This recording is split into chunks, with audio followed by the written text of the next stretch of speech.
नमस्कार दोस्तों, concept plus academy के ई लर्निंग प्रोग्राम में आपका स्वागत है। दोस्तों, इस वीडियो में हम बात करेंगे वेव या तरंग के बारे में। एक बात आप ध्यान से समझ लें, यदि वेव को आपको अच्छे से समझना है, तरंग को आपको अच्छे से समझना है, तो एसएचएम या सिंपल हार्मोनिक मोशन वाले सारे वीडियो अच्छे से देख लो। अगर आपको एसएचएम का कॉन्सेप्ट अच्छे से पता है तो वेव के बारे में पढ़ने में आपको कोई प्रॉब्लम नहीं होने वाली है। इस चीज़ को आप बिल्कुल क्लियर कर लें। पहले एसएचएम के वीडियो को अच्छे से समझें, उसके बाद ही वेव के वीडियो को देखें। तरंग क्या है इस बारे में बात करते हैं। बिल्कुल बेसिक लेवल से आपके एग्जाम में आने वाले क्वेश्चन तक हम सिंपल अप्रोच में बात करेंगे। दोस्तों, तरंग क्या है? एक डिस्टरबेंस है। याद रखें, डिस्टरबेंस है जो ट्रैवल करता है, पार्टिकल ट्रैवल नहीं करता। तरंग में कोई भी कण गति तो मूव तो कर रहा है ऊपर नीचे, लेकिन ट्रैवल नहीं कर रहा, आगे नहीं जा रहा। ये सबसे महत्वपूर्ण बात है। मान लीजिए रस्सी लेके आप उसको ऐसे जोर से हिलाते हैं तो क्या होगा? रस्सी के कण इस डायरेक्शन में मूव तो कर रहे हैं, लेकिन ट्रेवल नहीं कर रहे, आगे की तरफ गति नहीं कर रहे, बस अपनी जगह पर ही ओसिलेट कर रहे हैं, दोलन कर रहे हैं। इसीलिए तो मैं आपको कह रहा हूं, पहले आपको एसएचएम पता होना चाहिए, क्योंकि किसी वेव के लिए, तरंग के लिए कण क्या करते हैं? अपनी ही जगह पर ओसिलेट करते हैं, दोलन करते हैं। इसकी वजह से जो डिस्टरबेंस उत्पन्न होता है वो आगे ट्रेवल करता है। तो तरंग के बारे में पहली महत्वपूर्ण जानकारी तो ये, कण आगे ट्रेवल नहीं करता, डिस्टरबेंस ट्रेवल करता है। कण तो अपनी जगह पर दोलन गति करता है, ऑसिलेशन करता है। कण ऑसिलेट करता है, ट्रेवल नहीं करता। वेव में जो डिस्टरबेंस ट्रेवल हो रहा है वो क्या हो सकता है? एनर्जी हो सकती है, ऊर्जा, मोमेंटम हो सकता है, प्रेशर हो सकता है, डेंसिटी हो सकती है, इलेक्ट्रिक फील्ड और मैग्नेटिक फील्ड, विद्युत क्षेत्र और चुंबकीय क्षेत्र हो सकते हैं।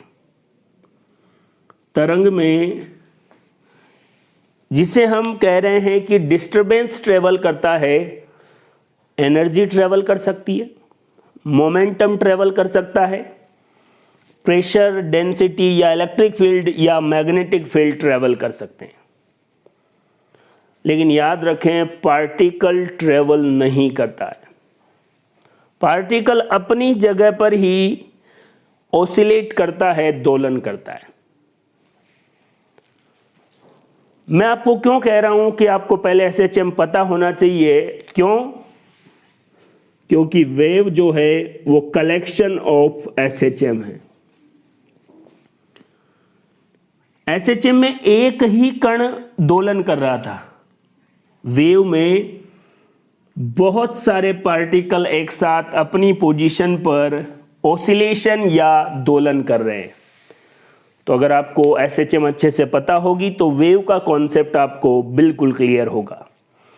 तो वेव क्या है? डिस्टरबेंस है जो ट्रेवल कर रहा है। पार्टिकल या कण ट्रेवल नहीं कर रहा है, वो अपनी जगह पर ओसिलेट कर रहा है। वेव में कौन कौन ट्रेवल कर सकती है? ऊर्जा, मोमेंटम, प्रेशर, घनत्व, विद्युत क्षेत्र और चुंबकीय क्षेत्र। अब और सिंपल क्वेश्चन क्या आते हैं वेव से? वेव दो प्रकार की होती है। एक है मैकेनिकल वेव या यांत्रिक तरंगे, और दूसरी है नॉन मैकेनिकल वेव या अयांत्रिक तरंगे। अयांत्रिक तरंगे। अब पहले आप इस वर्ड के अकॉर्डिंग वेव को समझें। कि यांत्रिक या मैकेनिक का मतलब है ऐसी तरंग जिसे संचरण के लिए माध्यम की आवश्यकता होती हो। अगर किसी तरंग के संचरण के लिए माध्यम की आवश्यकता होती हो तो वो तरंग है मैकेनिकल वेव या यांत्रिक तरंग। और अगर किसी तरंग के संचरण के लिए माध्यम की आवश्यकता नहीं हो तो वो है अयांत्रिक या नॉन मैकेनिकल वेव।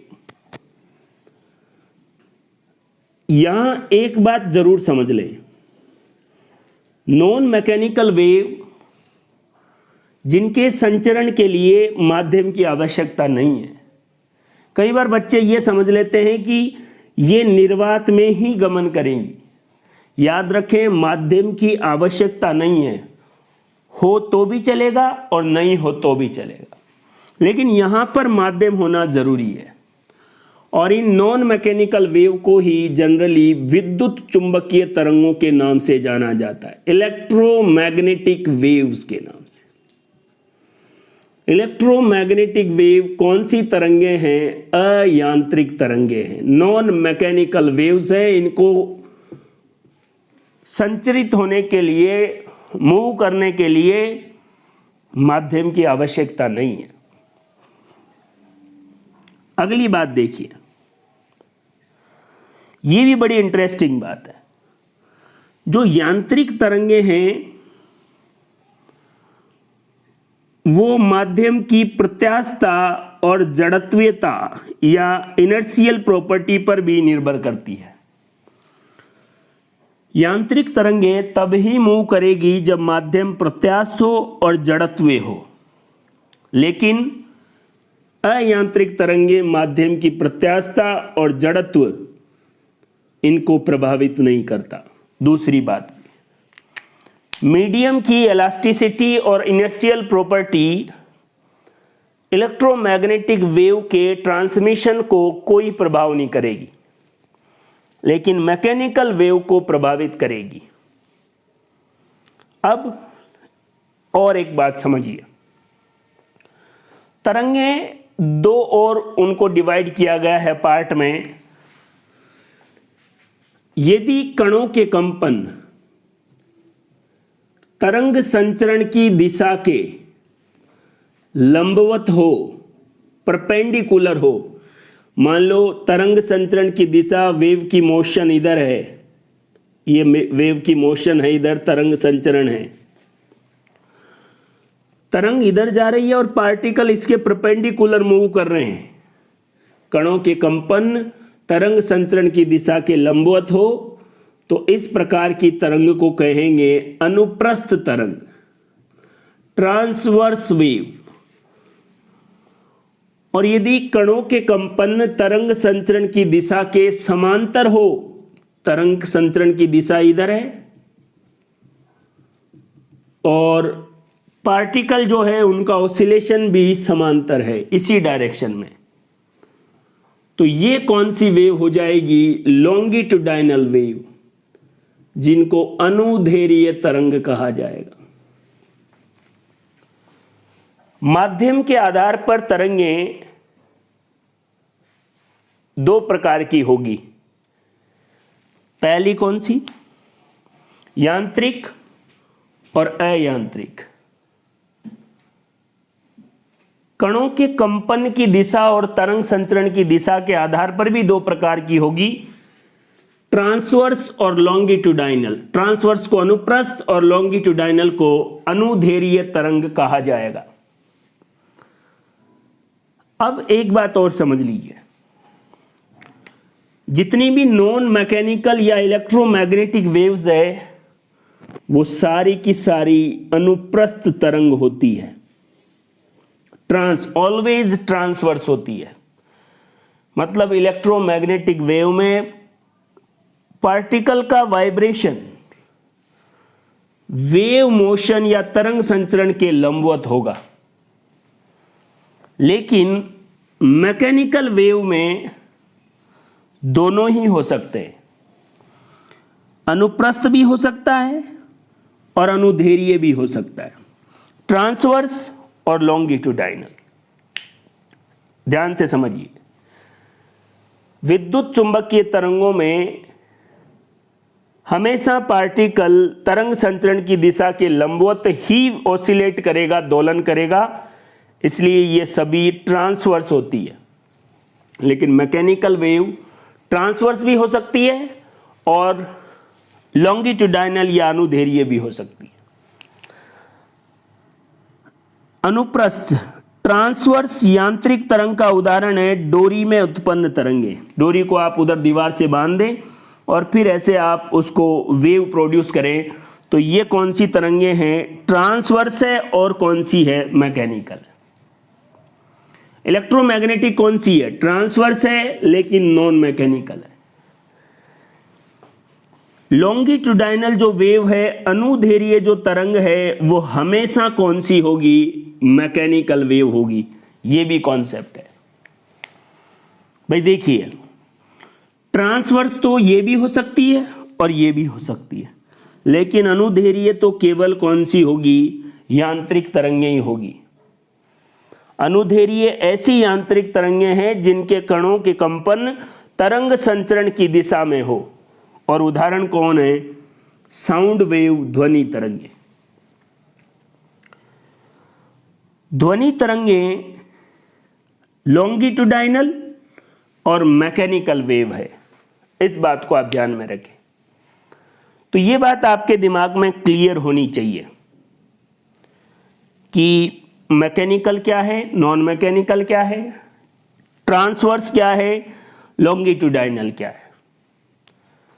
अब एक बात और समझिए, कणों के कंपन तरंग संचरण की दिशा के लंबवत हो, उसको कहेंगे अनुप्रस्थ तरंग। कणों के कंपन तरंग संचरण की दिशा के समांतर हो, उसको कहेंगे लॉन्गिट्यूडाइनल। ये जो अनुदैर्घ्य तरंग है, ये ठोस, द्रव और गैस तीनों में संचरित हो सकती है। लेकिन ये जो अनुप्रस्थ तरंग है, ट्रांसवर्स है, और वो भी कौन सी वाली? यांत्रिक। मैकेनिकल ट्रांसवर्स वेव जो है वो केवल और केवल सॉलिड या ठोस अवस्था में ही संचरण होगी, इस बात को याद रखें। हम इसके लिए नहीं कह रहे हैं, यहां पर हम कह रहे हैं mechanical transverse wave only solid state में ही ट्रांसमिट होगी। बस इसका एक अपवाद है, जल की सतह पर उत्पन्न तरंगे। जल की सतह पर उत्पन्न तरंगे यांत्रिक और अनुप्रस्थ तरंगों का उदाहरण है। बाकी अनुदैर्घ्य और यांत्रिक जो तरंगे हैं, याद रखें, अनुदैर्घ्य तो यांत्रिक ही होगी, अनुप्रस्थ यांत्रिक भी हो सकती है और अयांत्रिक या नॉन मैकेनिकल भी हो सकती है। लेकिन जो तरंगे अनुप्रस्थ है और यांत्रिक भी है, वो ओनली ठोस मीडियम में ट्रेवल करेगी। एक अपवाद है जल की सतह पर उत्पन्न तरंगे, लेकिन जो लॉन्गिट्यूडाइनल है वो ठोस, द्रव और गैस तीनों माध्यम में ट्रेवल करेगी, ट्रांसमिट करेगी, संचरित करेगी।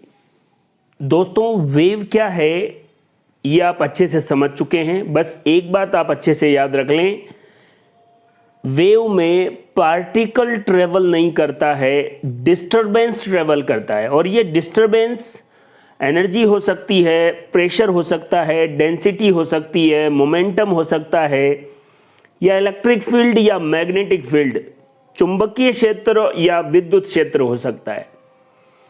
उसके बाद वेव के प्रकार क्या क्या है वो हमने देखे। खासकर दो तरीके से इसको क्लासिफाई या वर्गीकृत किया गया है। यदि देखिए यहां पर एक है यांत्रिक तरंग, मैकेनिकल वेव, ऐसी तरंगें जिनके संचरण के लिए माध्यम की आवश्यकता होती है। अब ये जो यांत्रिक तरंग है ये दो प्रकार की हो सकती है, ट्रांसवर्स और लॉन्गिट्यूडाइनल, अनुप्रस्थ और अनुदैर्घ्य। अनुप्रस्थ का मतलब क्या है कि मान लीजिए वेव इस डायरेक्शन में जा रही है, तो पार्टिकल इसके लंबवत कंपन करे, वाइब्रेट करे, ओसिलेट करे। यदि कणों के कंपन तरंग संचरण की दिशा के लंबवत हो तो वो होगी ट्रांसवर्स या अनुप्रस्थ तरंग। यदि कणों के कंपन तरंग संचरण की दिशा के समांतर हो या उसी डायरेक्शन में हो तो इसको कहेंगे लॉन्गिट्यूडाइनल या अनुदैर्घ्य तरंग। अब एक और महत्वपूर्ण बात, ये जो मैकेनिकल ट्रांसवर्स वेव है ये केवल ठोस मीडियम में ही ट्रेवल करेगी, लेकिन मैकेनिकल वेव्स का जो प्रकार है लॉन्गिट्यूडाइनल, अनुदैर्घ्य, याद रखें अनुदैर्घ्य तरंग हमेशा कौन सी होगी? मैकेनिकल। क्यों? क्योंकि नॉन मैकेनिकल तो हमेशा ही ट्रांसवर्स होती है, लॉन्गिट्यूडाइनल उसमें होता ही नहीं है। तो कोई भी तरंग अनुदैर्घ्य है इसका मतलब वो यांत्रिक तरंग है, उसे गति करने के लिए माध्यम की आवश्यकता होगी ही होगी, और इसका एग्जाम्पल है साउंड वेव, ध्वनि तरंगे। अब आपसे कोई पूछे ध्वनि तरंगे क्या है? अनुदैर्घ्य यांत्रिक तरंगे हैं। अनुप्रस्थ यांत्रिक तरंगों का उदाहरण है डोरी में उत्पन्न तरंगे। एक इसका अपवाद भी है, जल की सतह पर उत्पन्न तरंगे जो लिक्विड मीडियम पर है, लेकिन किसका उदाहरण है? ट्रांसवर्स मैकेनिकल वेव का, अनुप्रस्थ यांत्रिक तरंग का। ये देखिए जल की सतह पर उत्पन्न तरंगे। नॉन मैकेनिकल या अयांत्रिक तरंगों में कौन आता है? विद्युत चुंबकीय तरंगे, इलेक्ट्रोमैग्नेटिक वेव्स, और इनको संचरण के लिए माध्यम की आवश्यकता नहीं होती। ये मैंने आपको भी बताया, माध्यम की आवश्यकता नहीं होती, इसका मतलब ये कतई नहीं है कि अगर माध्यम हो जाएगा तो ये ट्रेवल नहीं कर पाएगी। माध्यम हो भी सकता है, नहीं भी हो सकता, लेकिन यहां पर तो जरूरत है। जो नॉन मैकेनिकल वेव है उनमें कणों का जो वाइब्रेशन और तरंग संचरण की दिशा के आधार पर एक ही प्रकार है, ये ऑलवेज क्या होगी? ट्रांसवर्स। इसलिए मैं बार बार कह रहा हूं, कोई आपको कहे कि एक अनुदैर्घ्य तरंग है तो आप समझ जाइए अनुदैर्घ्य यांत्रिक तरंग ही होगी। अयांत्रिक या इलेक्ट्रोमैग्नेटिक वेव अनुदैर्घ्य हो ही नहीं सकती। इलेक्ट्रोमैग्नेटिक वेव का एग्जाम्पल है लाइट वेव या टीवी के जो सिग्नल है, ये सब ट्रांसवर्स या यूं कह सकते हैं ट्रांसवर्स नॉन मैकेनिकल है। ट्रांसवर्स क्यों कह रहे हैं? तरंग संचरण की दिशा और कणों के मध्य वाइब्रेशन एक दूसरे के परपेंडिकुलर हो। मैं आपको जो महत्वपूर्ण बात बता रहा हूं वो ये है, लॉन्गिट्यूडाइनल वेव हमेशा क्या होगी? मैकेनिकल होगी। ट्रांसवर्स वेव मैकेनिकल भी हो सकती है और नॉन मैकेनिकल भी हो सकती है।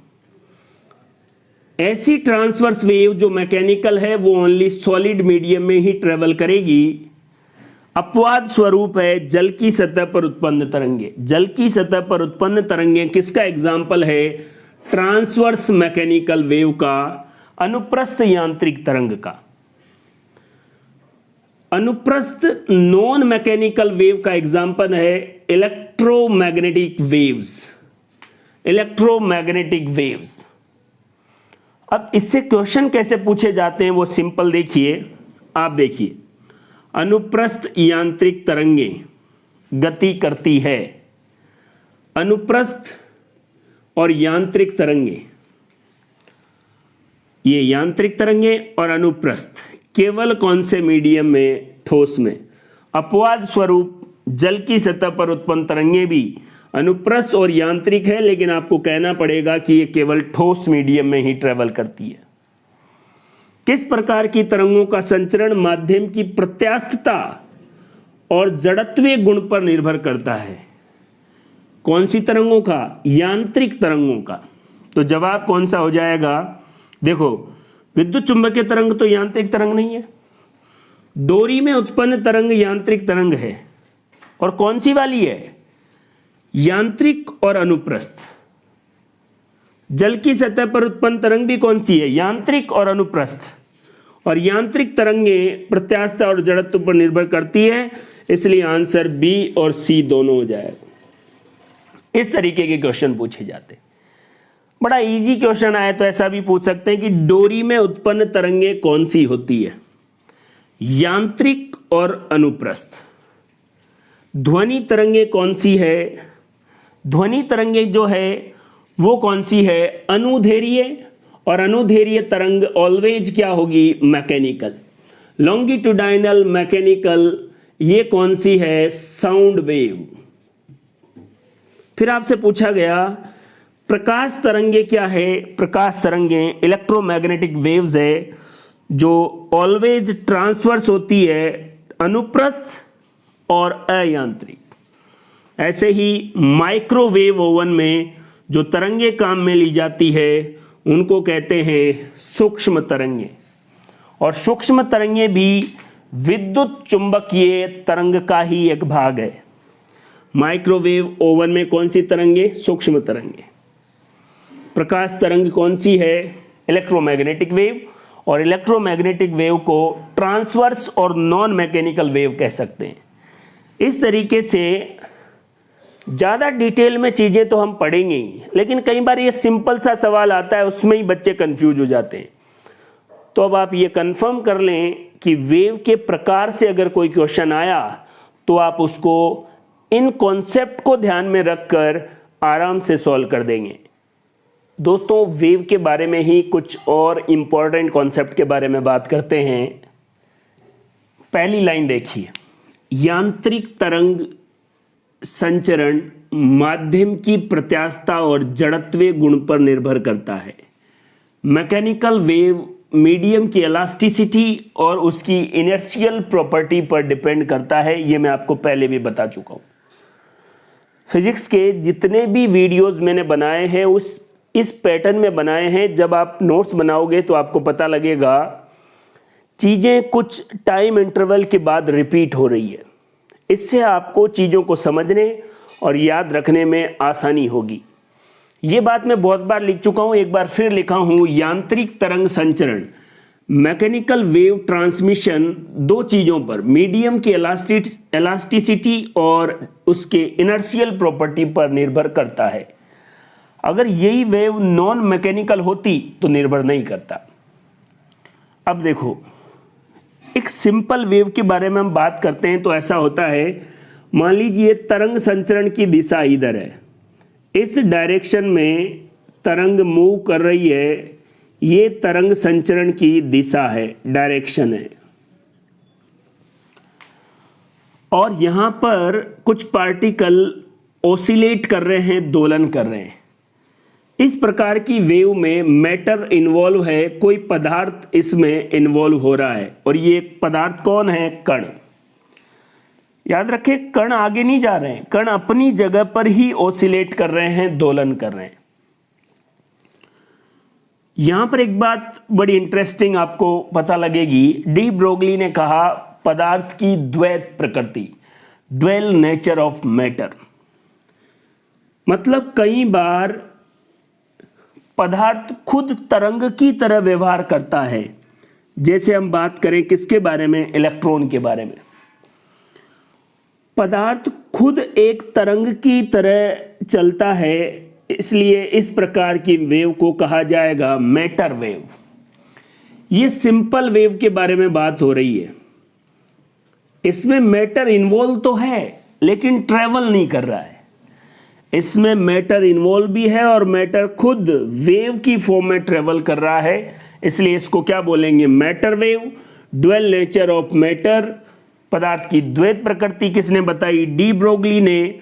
और उनके आधार पर इलेक्ट्रॉन अगर वेव की तरह बिहेव करे तो ये द्रव्य तरंग या मैटर वेव होगी। कई बार ऐसा भी होता है कि वेव मोशन में या तरंग संचरण में मैटर इन्वॉल्व ही नहीं है, या मैटर इन्वॉल्व है लेकिन आगे नहीं जा रहा है, या मैटर इन्वॉल्व भी है आगे भी जा रहा है, मैटर वेव। यहां पर वेव आगे जा रही है लेकिन मैटर इन्वॉल्व ही नहीं है, पदार्थ इन्वॉल्व ही नहीं है। इसका एग्जाम्पल है विद्युत चुंबकीय तरंगे। यहां पर डिस्टरबेंस आगे जा रहा है लेकिन कोई पार्टिकल, कोई मैटर का जो कण है वो मूव नहीं कर रहा है, वो दोलन नहीं कर रहा है, केवल विद्युत क्षेत्र और चुंबकीय क्षेत्र में डिस्टरबेंस हो रहा है। विद्युत चुंबकीय तरंगों में कोई कण या कोई द्रव्य का कण मूव नहीं कर रहा है, चुंबकीय क्षेत्र और विद्युत क्षेत्र के डिस्टरबेंस से ये तरंगे उत्पन्न होती है और अनुप्रस्थ रूप से ट्रांसवर्स फॉर्म में आगे जाती है। अब एग्जाम में जो न्यूमेरिकल आते हैं उनकी अप्रोच को देखिए। सबसे पहले सिंपल अप्रोच मैं आपको बता रहा हूं, डोरी में उत्पन्न तरंगे। पहले तो ये सोचो, डोरी में उत्पन्न तरंगे कौन सी है? मैकेनिकल वेव है और ट्रांसवर्स वेव है। इसमें वेग आपको निकालना है। तो डोरी में उत्पन्न तरंगों के लिए वेग T यहां पर उस डोरी का टेंशन है, तनाव है, और M उस डोरी का द्रव्यमान है, लेकिन पूरी डोरी का नहीं, डोरी की इकाई लंबाई का द्रव्यमान, यूनिट लेंथ का मास। डोरी में उत्पन्न तरंगों का वेग निकालना है तो अंडर रूट डोरी में तनाव और डोरी की इकाई लंबाई का द्रव्यमान से डिवाइड कर दो, आंसर आ जाएगा। एक सिंपल कॉन्सेप्ट और देखो, आप जानते हैं घनत्व बराबर मास अपॉन वॉल्यूम, घनत्व बराबर द्रव्यमान बटा आयतन। घनत्व कहते किसे हैं? इकाई आयतन में उपस्थित द्रव्यमान घनत्व कहलाता है। अब यहां से अगर आपको m निकालना है तो घनत्व को आयतन से गुणा कर दो। अभी m कौन है? इकाई लंबाई का द्रव्यमान। तो इकाई लंबाई के लिए यहां पर आपके पास वॉल्यूम, देखो यहां पर वॉल्यूम किससे? रो से। तो वॉल्यूम क्या हो जाएगा? पाई आर स्क्वायर, वैसे तो h होगा लेकिन लंबाई एक है, इसलिए पाई are square into rho. Rho क्या है? डेंसिटी। इस तरीके से भी आप डोरी में उत्पन्न तरंगों का वेग निकाल सकते हो। जब न्यूमेरिकल आएगा तब भी हम बात करेंगे, लेकिन याद रखें पाई आर स्क्वायर आपके दिमाग में आ रहा होगा, सर ये तो क्षेत्रफल है। दोस्तों यहां पर m क्या है? इकाई लंबाई का द्रव्यमान। तो इकाई लंबाई का अगर आपको आयतन निकालना है तो वो क्षेत्रफल ही होगा गुणा घनत्व। स्पीड ऑफ लॉन्गिट्यूडाइनल वेव्स, अनुदैर्घ्य तरंगों की स्पीड, ये किसकी थी? अनुप्रस्थ तरंग थी और यांत्रिक थी। और आप बताओ लॉन्गिट्यूडाइनल वेव तो 101% क्या होगी? मैकेनिकल वेव ही होगी, यांत्रिक तरंगें ही होगी। अब इनकी स्पीड कैसे निकालेंगे? एक फॉर्मूला आप याद रख लें, वेग बराबर स्पीड बराबर under root E upon rho. Rho क्या है? डेंसिटी। ई क्या है? एलास्टिसिटी कांस्टेंट, प्रत्यास्थता गुणांक। क्यों? क्योंकि यांत्रिक तरंगों का वेग या तरंग संचरण प्रत्यास्थता और जड़त्वीय गुण पर निर्भर करता है। तो स्पीड ऑफ लॉन्गिट्यूडाइनल वेव या अनुदैर्घ्य तरंगों का वेग ऐसे होगा। अब E, यदि माध्यम लिक्विड है तो इस E की जगह B आएगा जिसको बल्क कांस्टेंट कहते हैं, और यदि माध्यम सॉलिड है तो इस E की जगह Y आएगा जिसको यंग मॉड्यूलस कहते हैं, यंग का प्रत्यास्थता गुणांक कहते हैं। लेकिन यदि अगर माध्यम लिक्विड है तो देखो क्या आ रहा है? E की जगह B, under root B upon rho. माध्यम अगर सॉलिड है तो इस E की जगह Y, यंग मॉड्यूलस, और इस तरीके से सॉल्व हो जाएगा। लेकिन माध्यम अगर गैस है, यहां से बहुत बार क्वेश्चन पूछे जाते। अनुदैर्घ्य तरंग का संचरण, यदि गैस ये माध्यम में हो रहा है तो इस प्रत्यास्थता गुणांक की वैल्यू गामा पी होगी। पी क्या है? यहां पर प्रेशर, दाब, और गामा मैंने आपको अच्छे से बताया था CP upon CV. CP upon CV क्या होता है? गामा। ई की जगह गामा पी और अपॉन में रो। इस तरीके से गैसीय माध्यम में वेग आ गया। और याद रखो गैसीय माध्यम के लिए गामा की वैल्यू 1.4 होती है, मात्रक होगा ही नहीं क्योंकि ये अनुपात है। ये क्या है? स्थिर दाब पर मोलर विशिष्ट ऊष्मा और स्थिर आयतन पर मोलर विशिष्ट ऊष्मा। अब ये दो बातें और ध्यान में रखना है। न्यूटन्स क्राइटेरिया, न्यूटन ने बताया कि वायु में ध्वनि का संचरण आइसोथर्मल प्रोसेस है, समतापी प्रक्रम है। कई बार सीधा क्वेश्चन पूछा जाता है कि न्यूटन के अनुसार वायु में ध्वनि का संचरण किस प्रकार का प्रक्रम है? समतापी प्रक्रम। और इस कंडीशन में वेग का जो फॉर्मूला है बराबर P अपॉन रो आएगा। और इस हिसाब से अगर वायु में ध्वनि की स्पीड निकाली जाए तो 280 मीटर प्रति सेकंड आएगी, जो इसकी वास्तविक स्पीड से 16% कम है। यह भी बड़ी महत्वपूर्ण बात है। यदि आप ध्वनि की स्पीड को समतापी प्रक्रम में कैलकुलेट करें और माध्यम वायु हो तो वास्तविक ध्वनि की स्पीड से 16% कम आएगी, 280 मीटर प्रति सेकंड। लेकिन एक वैज्ञानिक थे लाप्लास। कौन सी लास? लाप्लास। लाप्लास ने करेक्शन किया और उन्होंने बताया कि वायु में ध्वनि का संचरण समतापी नहीं, रुद्धोष्म प्रक्रम है, एडियाबैटिक प्रोसेस है। और यहां पर उन्होंने नया formula under root gamma p upon rho, और इससे जब स्पीड आई वो 330 मीटर प्रति सेकंड आई। वायु के लिए गामा का मान 1.4 होता है। गामा यूनिट लेस क्वांटिटी है क्योंकि यह रेशियो है, अनुपात है, और किसी भी अनुपात का कोई मात्रक नहीं होता है। लाप्लास करेक्शन के अनुसार अगर साउंड एयर में ट्रेवल करें तो कौन सा प्रोसेस है? Adiabatic process. फॉर्मूला ये रहा, वैल्यू ये आई। न्यूटन के अकॉर्डिंग वायु में ध्वनि का संचरण आइसोथर्मल समतापी प्रक्रम है। फॉर्मूला ये रहा, वैल्यू ये आई। वास्तविक वैल्यू से 16% कम थी। गैस मीडियम के लिए अनुदैर्घ्य तरंग ट्रेवल करने का फॉर्मूला, गामा की वैल्यू फिर कह रहा हूं 1.4। लिक्विड में बल्क कांस्टेंट आ जाएगा, सॉलिड में यंग मॉड्यूलस आ जाएगा, और यह है रो, जिसको डेंसिटी कह रहे हैं। लॉन्गिट्यूडाइनल वेव की स्पीड के बारे में मैंने आपको अच्छे से बता दिया है। डोरी में उत्पन्न तरंग की स्पीड के बारे में यह फॉर्मूला रहा। 3 प्रकार की तरंगें आपके सामने हैं। एक तरंग सिंपल तरंग जिसमें कण इन्वॉल्व हो रहा है लेकिन ट्रेवल नहीं कर रहा है। एक मैटर वेव जिसमें कण इन्वॉल्व भी हो रहा है और खुद तरंग की तरह गति भी कर रहा है। और एक ऐसी तरंग जिसमें वेव में मोशन हो रहा है, तरंग संचरण हो रहा है, लेकिन कोई मैटर है ही नहीं, कोई पदार्थ है ही नहीं, केवल इलेक्ट्रिक फील्ड और मैग्नेटिक फील्ड के डिस्टरबेंस से ही एक वेव या तरंग का निर्माण हुआ है।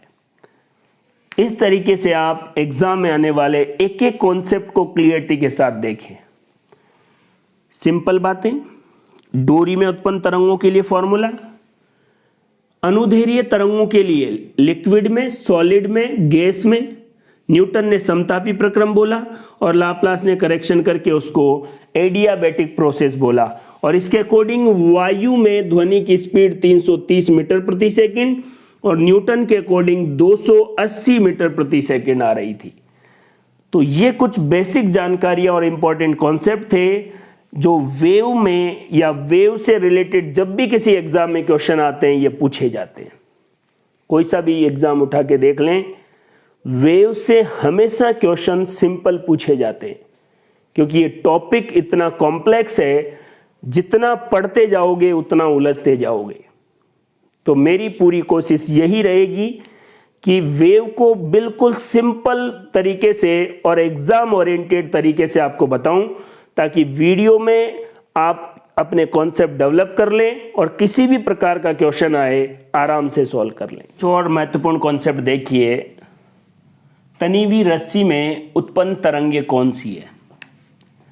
याद कीजिए, तनी हुई रस्सी में जो तरंगे हैं वो है अनुप्रस्थ, और कौन सी वाली? यांत्रिक वाली, ट्रांसवर्स और मैकेनिकल वेव।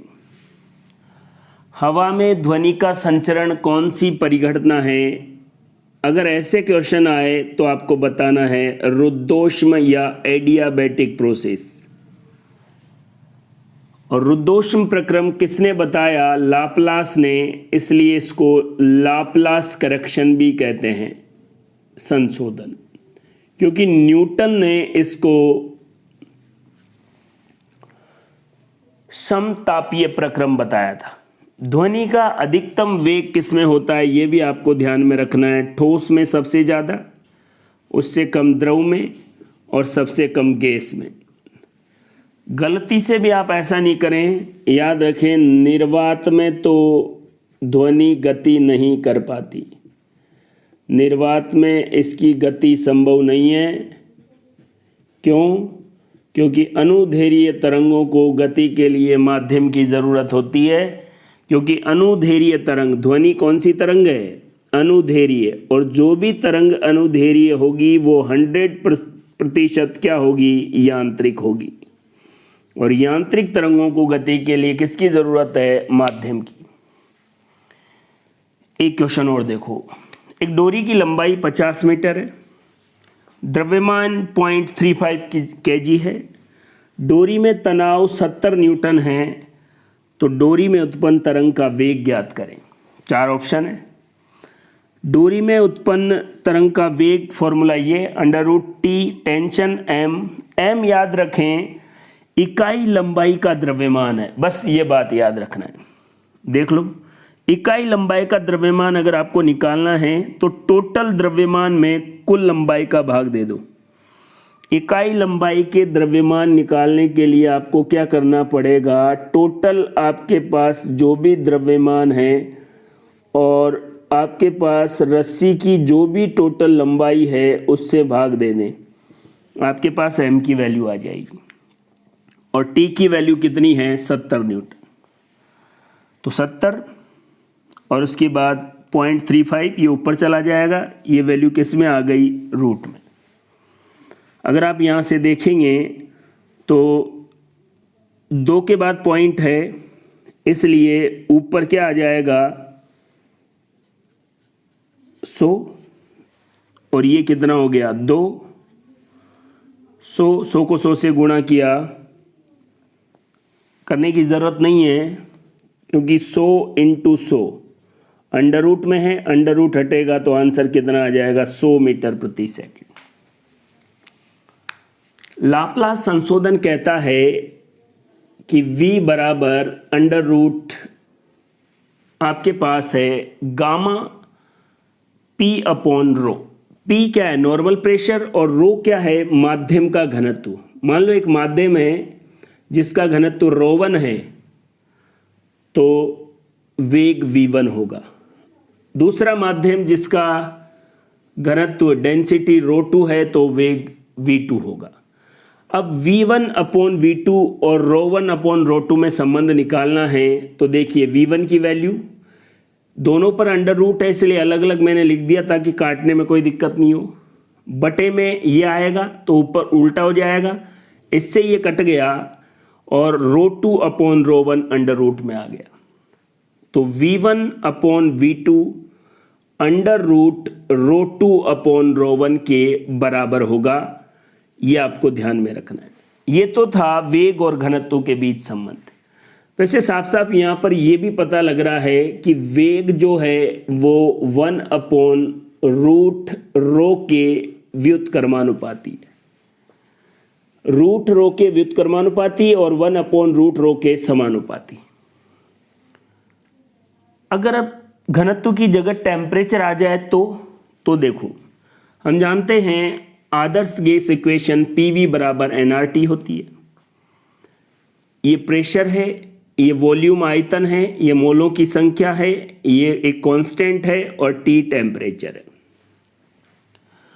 और मोलों की संख्या निकालने का एक फॉर्मूला होता है ग्रामों में भार बटे अणु भार। तो ये तो है ग्रामों में भार, वेट इन ग्राम, और कैपिटल एम है अणु भार, मोलिक्यूलर वेट। अब अगर n की जगह ऐसा लिखा जाए ग्रामों में भार बटे अणु भार, क्योंकि n क्या है, नंबर ऑफ मोल। अब क्या हुआ, RT अपॉन m रह गया और इस m को इधर लेके आएंगे तो बटे में, और ऐसी सिचुएशन आ गई। ध्यान से देखना भाई, केवल फॉर्मूला वही है, उसको ढंग से अप्लाई कर रहे हैं। रो घनत्व क्या होता है, इकाई आयतन में उपस्थित द्रव्यमान। यहां पर m अपॉन v होता तो रो हो जाता, v अपॉन m है तो 1 अपॉन रो हो गया। तो ये देखो, ये 1 अपॉन रो की वैल्यू, तो p upon rho RT upon m। अब देखो P अपॉन रो किसके बराबर है, RT अपॉन m, और आगे क्या लग जाएगा, गामा, क्योंकि कौन सा प्रोसेस है, एडियाबैटिक। यहां से एक बात और पता लगी कि वेग √T के समानुपाती है, सीधा। इसमें 1 अपॉन में था तो v1 अपॉन v2 √ρ2 अपॉन ρ1 आ रहा था, यहां पर सीधा है इसलिए v1 upon v2 √T1 upon T2 आएगा। ध्वनि का संचरण वायु में किस प्रकार होता है, घनत्व पर ऐसे निर्भर करेगा, टेम्परेचर पर ऐसे निर्भर करेगा, और एक और है अणुभार। अणुभार भी किस में आ रहा है, यहां पर देखो √ में, तो अणुभार भी v1 अपॉन √M। तो ध्वनि का वेग वायु में तापमान पर निर्भर करेगा, माध्यम की डेंसिटी पर निर्भर करेगा, मॉलिक्यूलर वेट पर निर्भर करेगा, जो भी गैस ये माध्यम है उसके अणुभार पर निर्भर करेगा। कहीं पर भी दाब नहीं आ रहा है, देख लें आप।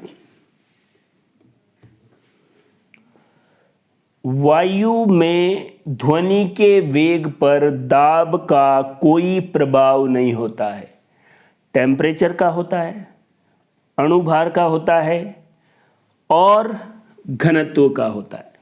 एक बार फिर कह रहा हूं, ये क्वेश्चन बहुत बार पूछा जाता है कि अगर दाब दोगुना कर देंगे माध्यम का तो ध्वनि के वेग पर क्या असर पड़ेगा। दाब का ध्वनि के वेग पर कोई प्रभाव नहीं पड़ता, प्रेशर का साउंड की स्पीड पर कोई इफेक्ट नहीं होगा, दाब का ध्वनि के वेग पर कोई प्रभाव नहीं होगा।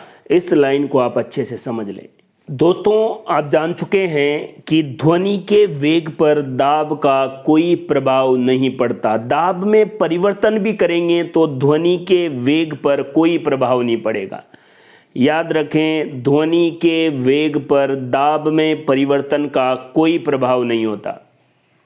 तो ध्वनि का वेग दाब से अपरिवर्तित रहता है।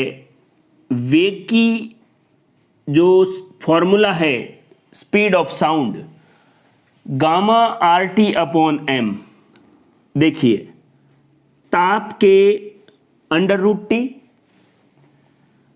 अणुभार के 1 अपॉन √M, m का मतलब है मॉलिक्यूलर वेट, अणुभार, और वेग घनत्व के √ के व्युत्क्रमानुपाती।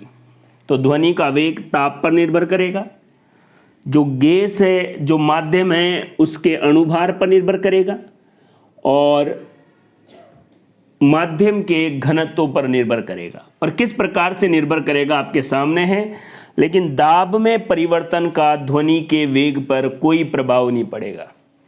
यदि आपसे पूछा गया कि दाब दोगुना कर दिया जाए तो ध्वनि का वेग क्या होगा, अपरिवर्तित होगा। एक बात और, वायु में आर्द्रता बढ़ने से ध्वनि का वेग बढ़ता है। इस लाइन को आप याद ही कर लें। वायु में अगर आर्द्रता बढ़ेगी, ह्यूमिडिटी बढ़ेगी, तो ध्वनि का वेग ज़्यादा होता है। इसलिए बारिश के दिनों में मेंढक के टर टर करने की आवाज़ दूर तक सुनाई देती है, क्योंकि वायु में आर्द्रता ज़्यादा हो जाती है और ध्वनि का वेग बढ़ जाता है। अगर आप हवा में ध्वनि की स्पीड निकालना या कैलकुलेट करना चाहते हैं, ध्वनि का वेग, तो रेजोनेंस ट्यूब द्वारा। गैस में करना चाहते हैं किसी में, तो क्विंक ट्यूब द्वारा। और किसी ठोस में ध्वनि का वेग निकालना चाहते हैं तो कुंडंट ट्यूब के द्वारा। एक बार फिर मैंने वही बात लिखी है, काफ़ी महत्वपूर्ण है। Velocity of sound is not affected by change in pressure. ध्वनि के वेग पर दाब के परिवर्तन का कोई प्रभाव नहीं होता है। अब वेव या तरंग के लिए जनरल इक्वेशन देखो, ये काफ़ी महत्वपूर्ण पॉइंट है। अगर आपको ये पॉइंट अच्छे से समझ में आ गया तो वेव की समीकरण को देख के जो आपको डर लगता है वो खत्म हो जाएगा। बस आराम से बिल्कुल सिंपलेस्ट फॉर्म में आप चीज़ों को समझे। देखिए, पहले मैं एक जनरल कॉन्सेप्ट बता रहा हूं। मान लो तरंग जा रही है एक्स अक्ष की डायरेक्शन में और कणों में वाइब्रेशन हो रहे हैं वाई अक्ष की डायरेक्शन में। बिल्कुल सही है, और ज़्यादातर हम नॉर्मल कंडीशन में यही लेते हैं। तरंग जा रही है एक्स अक्ष की डायरेक्शन में और कणों में कंपन हो रहे हैं वाई अक्ष में।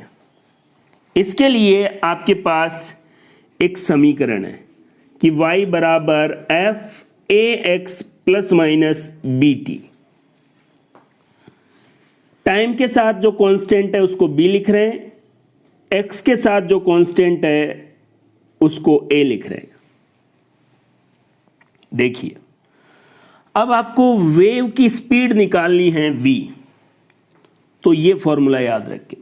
कोफिशिएंट ऑफ t, t ऊपर रखेंगे, कोफिशिएंट ऑफ t कौन है? b। अपॉन में कोफिशिएंट ऑफ x कौन है? Coefficient of x a। b upon a से आप इस तरंग का स्पीड निकाल सकते हैं। कोई भी आपको ऐसे इक्वेशन दें तो ऊपर t के सामने जो संख्या है वो, और अपॉन में x के सामने जो कोफिशिएंट या नियतांक है वो, और b बटे a करके स्पीड निकाल लेंगे। ऐसी इक्वेशन से हम ये भी पता लगा सकते हैं कि तरंग किस अक्ष में और किस डायरेक्शन में गति कर रही है।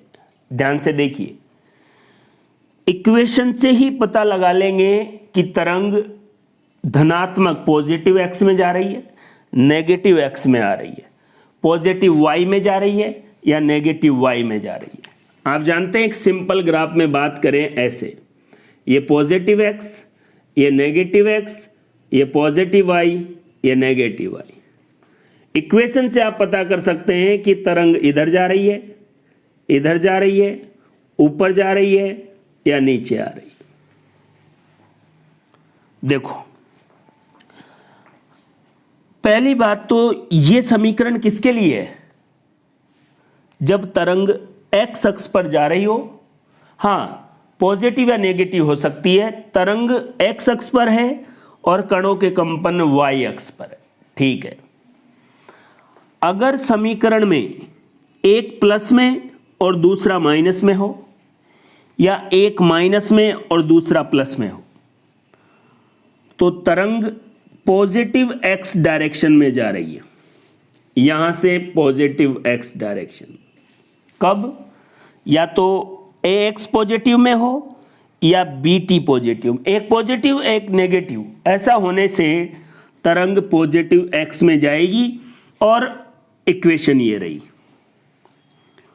अगर दोनों पॉजिटिव है या दोनों ही नेगेटिव है, तब तरंग माइनस एक्स अक्ष की डायरेक्शन में जाएगी। क्लियर है बात?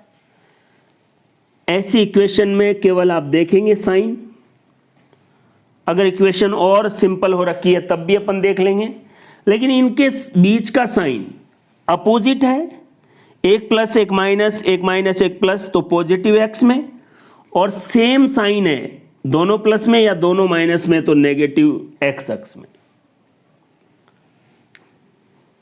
आपको जो बार बार इक्वेशन मिलेगी वो ये होगी।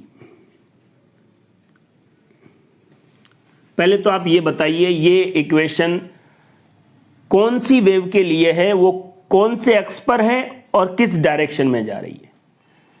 देखो y तो क्या है, डिस्प्लेसमेंट ऑफ पार्टिकल, मतलब कण तो y डायरेक्शन में, जो पहले लिखा हुआ है वो कणों का जो कंपन है उसका अक्ष है। तो y अक्ष पर तो कौन है, डिस्प्लेसमेंट ऑफ पार्टिकल। ए क्या है, पार्टिकल का एम्पलीट्यूड आयाम।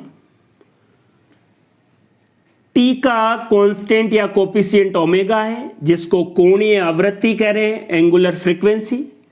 और इसका फॉर्मूला आप जानते हैं 2 पाई अपॉन टी, या इसको 2 पाई एफ भी कह सकते हैं। एक्स के साथ का कोफिशिएंट के है, जिसको वेव नंबर या तरंग संख्या कहते हैं। और ये जो एक्स है वो क्या है, ओरिजिन पॉइंट से मूल बिंदु से संबंधित कण की स्थिति। अगर दो कण बता रखे हैं तो उन दोनों कणों के मध्य की दूरी। ध्यान से देखिए, दो कणों में कंपैरिजन हो रखा है, उस कंडीशन में आप x को क्या मान सकते हो, दो कणों के मध्य की दूरी या मूल बिंदु से संबंधित कण की स्थिति। ये दोनों ही बातें x के लिए ठीक है। अगर एक ही कण दे रखा है तो मूल बिंदु से उसकी स्थिति को क्या बोलोगे, x। अगर दो कण दे रखे हैं, दोनों के बीच का जो x दे रखा है वो दो कणों के मध्य की दूरी होगी।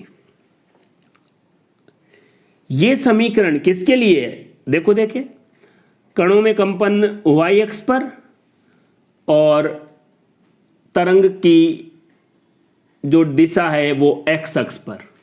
अब x पॉजिटिव है नेगेटिव, एक पॉजिटिव में है एक नेगेटिव में, एक पॉजिटिव में एक नेगेटिव में। ये साइन b किसका है, जो t के साथ है ओमेगा, और ये किसका है k, ये कोणीय आवृत्ति, ये तरंग संख्या। एक पॉजिटिव एक नेगेटिव है, इसका मतलब ये पॉजिटिव x अक्ष पर तरंग जा रही है, क्योंकि एक पॉजिटिव एक नेगेटिव है। और x क्या है, इस मान लो इस कण के बारे में आपको इक्वेशन लिखनी है। ये कण मूल बिंदु से x दूरी पर है, इस कण का आपको क्या निकालना है, डिस्प्लेसमेंट। तो y बराबर a sine bracket omega t minus k x. ये समीकरण है, कोई तरंग प्लस x अक्ष पर जा रही है और कणों में कंपन y अक्ष पर हो रहे हैं। इसी बात को और देखते हैं, वही तरंग x अक्ष पर है और कणों में कंपन y पर है। इसको लिखेंगे y फंक्शन है x और t का। मतलब किसी कण का आप देखना चाह रहे हैं डिस्प्लेसमेंट, मीन पोजीशन से कितनी दूरी पर है, तो दो बातें पता होनी चाहिए। एक तो ओरिजिन से वो कण कितनी दूरी पर है x, और दूसरा किस टाइम पर, क्योंकि कण तो वाइब्रेट करेगा, एक पर्टिकुलर टाइम पर वो ऊपर होगा, पर्टिकुलर टाइम पर नीचे होगा। तो किसी कण का डिस्प्लेसमेंट निकालने के लिए आपको दो बातें पता होनी चाहिए, उस कण की ओरिजिन से डिस्टेंस और टाइम। इसको ऐसे भी लिख सकते हैं ax plus minus b t, और वही बात एक प्लस और एक माइनस में आ जाए, या ये माइनस में ये प्लस में आ जाए, तो कहाँ जाएगी, प्लस x डायरेक्शन में वेव जाएगी। और अगर दोनों समान पॉजिटिव या दोनों नेगेटिव आ जाए तो माइनस x अक्ष पर वेव जाएगी। ध्यान से देखिए, इस इक्वेशन को समझना। इस इक्वेशन से आपको क्या पता लगेगा, कणों का कंपन y डायरेक्शन में और कण की तरंग की दिशा x डायरेक्शन में, और x में भी कौन सी है साइन से पता लगा लेंगे। एक तरंग ऐसी भी हो सकती है कि तरंग की दिशा y अक्ष पर है, इधर जा रही है, और कणों के कंपन x अक्ष पर है। तो देखो कणों के कंपन कौन से, x फंक्शन है y t का, इसको ऐसे भी लिख सकते हैं x बराबर f a y plus minus b t. यहां पर y का मतलब है y अक्ष पर, एक प्लस और एक माइनस होगा तो अब तरंग किधर जा रही है, पॉजिटिव y अक्ष में, और दोनों प्लस या दोनों माइनस है तो तरंग किधर जा रही है, नेगेटिव y अक्ष में। दोस्तों इक्वेशन से आपको तरंग की डायरेक्शन पता लगना जरूरी है और इसके लिए कोई बड़ी बात नहीं है, बिल्कुल सिंपल तरीके से आप इन इक्वेशन को देखो, आराम से आप किसी भी इक्वेशन को देख के बता सकते हैं कि उस इक्वेशन की तरंग का डायरेक्शन या दिशा क्या है। इक्वेशन से अगर आप पता करना चाहते हैं कि तरंग किस अक्ष पर और किस डायरेक्शन में जा रही है, एक सिंपल सा क्वेश्चन देखिए। माइनस वाई अक्ष के अनुदिश गतिशील एक अनुप्रस्थ तरंग के लिए सही समीकरण है। दोस्तों अब तक हम जो इक्वेशन पढ़ते आ रहे हैं वो तरंग जब पॉजिटिव एक्स की तरफ जा रही है उसके लिए है। तो कण का कंपन y डायरेक्शन में और y बराबर a sine omega t minus k x, ये पॉजिटिव x के लिए समीकरण है। अब तरंग किधर जा रही है, नेगेटिव y में, तो कण का जो वाइब्रेशन है वो x में होगा, ठीक है, और यहां पर क्या आएगी y। ये दोनों इक्वेशन तो नहीं हो सकती। ये दोनों इक्वेशन किसके लिए है, जब तरंग x अक्ष में जा रही है और कणों का कंपन y अक्ष पर हो, क्योंकि पहला जो राशि है वो ये बताता है कि कणों का कंपन कौन से अक्ष पर है। तो y अक्ष पर तो है ही नहीं, y अक्ष के अनुदिश तो तरंग जा रही है, ये दोनों तो नहीं है। इन दोनों में से देखना है। अब माइनस वाई, और माइनस वाई कब आएगा, जब दोनों चीजें पॉजिटिव होगी, और दोनों चीजें पॉजिटिव कहां हैं, इसमें आंसर ये हो गया। एक और बात, एक अनुप्रस्थ तरंग ट्रांसवर्स एक्स अक्ष के अनुदिश गतिशील है, माध्यम के कण गति करेंगे। याद रखना अनुप्रस्थ तरंग किसको कहते हैं, जिसमें कणों के कंपन तरंग संचरण की दिशा के लंबवत हो। अब ये हमेशा ही थोड़ी है कि x से तो y पर होगा, z पे भी हो सकता है।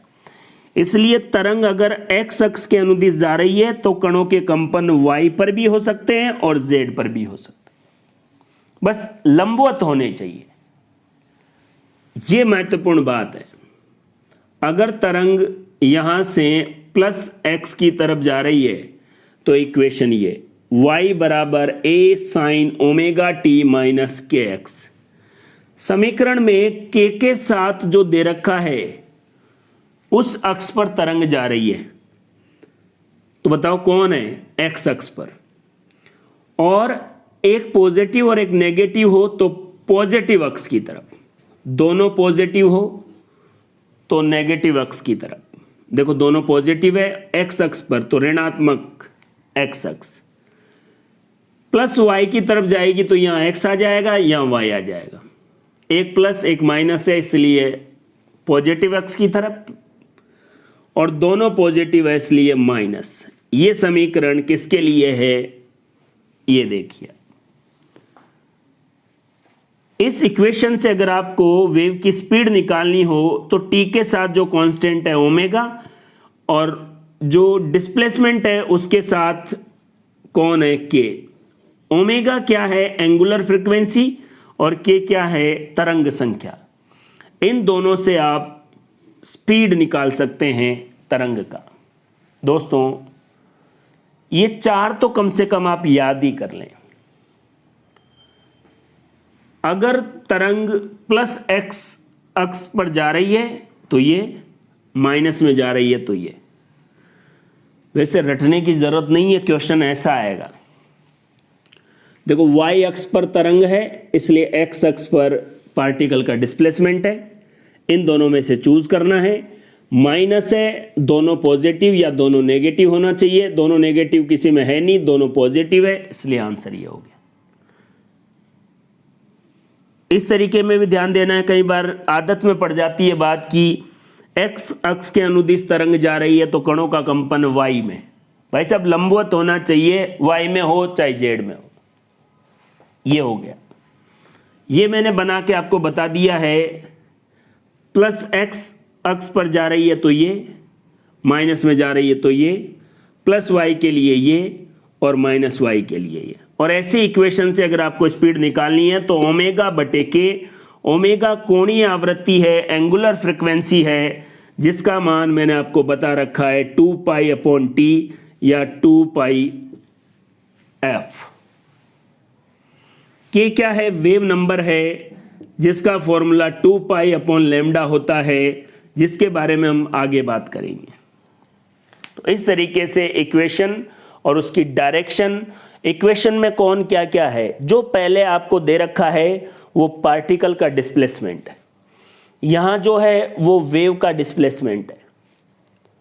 देखिए बाकी ए क्या है? एम्पलीट्यूड है पार्टिकल का, ओमेगा क्या है? कोणीय आवृत्ति, टी क्या है? टाइम, और के क्या है? वेव नंबर या तरंग संख्या। इस चीज को आप अच्छे से समझ लें।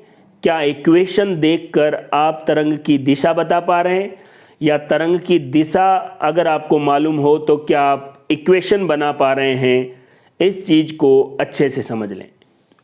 वेव या तरंग के प्रकार हमने अच्छे से पढ़ लिए थे, लेकिन फिर भी उन चीज़ों को और अच्छे से देखते हैं ताकि क्वेश्चन आप सही तरीके से सॉल्व कर पाएँ। दोस्तों एक और प्रकार है प्रगामी तरंग, प्रोग्रेसिव वेव। ऐसी तरंगे जिनमें ऊर्जा का स्थानांतरण होता है, माध्यम में ऊर्जा एक स्थान से दूसरे स्थान पर जाती है, ऐसी तरंगें क्या कहलाती है? प्रगामी तरंगें, प्रोग्रेसिव वेव। वैसे मैंने आपको शुरू में बताया था कि तरंग एक डिस्टरबेंस है, डिस्टरबेंस ट्रेवल कर सकता है। अब ये डिस्टरबेंस एनर्जी हो सकती है, प्रेशर हो सकता है, इलेक्ट्रिक फील्ड या मैग्नेटिक फील्ड हो सकता है।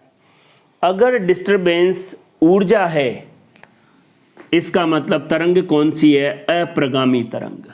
और अगर ऐसी तरंगें जिनमें ऊर्जा का स्थानांतरण नहीं होता है, उनको कहेंगे नॉन प्रोग्रेसिव या अप्रगामी तरंग। 3 टाइप हो गए या 3 क्लासिफिकेशन के टाइप हो गए वेव के। पहला मैकेनिकल और नॉन मैकेनिकल। वे तरंगें जो माध्यम में ट्रेवल कर सकती है वो है, या केवल माध्यम में ही ट्रेवल कर सकती है, मैकेनिकल वेव। और जिनके ट्रेवल के लिए माध्यम की ज़रूरत नहीं है, माध्यम में भी ट्रेवल कर सकती है और निर्वात में भी ट्रेवल कर सकती है, नॉन मैकेनिकल वेव। उसके बाद ऊर्जा ट्रेवल करे तो प्रोग्रेसिव और नहीं करे तो नॉन प्रोग्रेसिव, प्रगामी और अप्रगामी तरंग। एक और प्रकार है जिसको हम पहले भी पढ़ चुके हैं, तरंग संचरण की दिशा के सापेक्ष माध्यम के कण या माध्यम के कणों के कंपन की, माध्यम के कणों के कंपन की दिशा के आधार पर वेव का मोशन किधर है और पार्टिकल का ऑसिलेशन किधर है, इस आधार पर एक होती है ट्रांसवर्स वेव, अनुप्रस्थ तरंग, और दूसरी होती है अनुदैर्घ्य या लॉन्गिट्यूडाइनल वेव। अगर कणों के कंपन तरंग संचरण की दिशा के लंबवत हो तो कौन सी तरंग है? अनुप्रस्थ तरंग, ट्रांसवर्स वेव। यदि कणों के कंपन तरंग संचरण की दिशा के परपेंडिकुलर हो, लंबवत हो, ऐसी तरंग क्या कहलाएगी? Transverse wave. और यदि कणों के कंपन तरंग संचरण की दिशा के पैरेलल हो, समांतर हो, ऐसी क्या कहलाएगी? अनुदैर्घ्य तरंग। अब इनमें कैसे ट्रेवल होता है डिस्टरबेंस, वो भी देख लो। इसमें क्या होगा कि ये तरंग संचरण की दिशा है, वेव इधर जा रही है, और पार्टिकल, ये पार्टिकल यहाँ मूव करेगा, ये पार्टिकल यहाँ मूव करेगा, ये पार्टिकल यहाँ मूव करेगा। ऐसे पार्टिकल ट्रेवल नहीं करते, अपनी जगह पर क्या करते हैं? वाइब्रेशन करते हैं, और आपको इस तरीके से पैटर्न मिलेगा। लॉन्गिट्यूडाइनल या अनुदैर्घ्य तरंग में पहले पार्टिकल दूर दूर रहेंगे जिसको प्रसार कहेंगे, रेयरफैक्शन। उसके बाद कण पास पास आएंगे, इसको संपीड़न, कंप्रेशन। उसके बाद फिर से कण दूर दूर, रेयरफैक्शन, प्रसार, और फिर संपीड़न। इसमें देखो, इसमें कण जब मैक्सिमम डिस्प्लेसमेंट पर था उसको कहते हैं स्रंग, और इधर नेगेटिव डायरेक्शन में था उसको कहते हैं गर्त। स्रंग गर्त, स्रंग गर्त, ऐसे चलेगी कौन? Transverse wave. और लॉन्गिट्यूडाइनल वेव प्रसार संपीड़न, प्रसार संपीड़न, प्रसार संपीड़न, ऐसे चलेगी। ये देखिए, प्रसार संपीड़न, प्रसार संपीड़न, प्रसार संपीड़न, इस तरीके से अनुदैर्घ्य तरंग चलेगी। जब रेयरफैक्शन है या प्रसार है तब अनुदैर्घ्य तरंग में मैक्सिमम डिस्प्लेसमेंट होगा, जिसको हम y कह रहे हैं और जिसे आयाम कह रहे हैं। क्योंकि आपको पता है कि x डायरेक्शन में तो वेव कर रही है ट्रेवल, कण का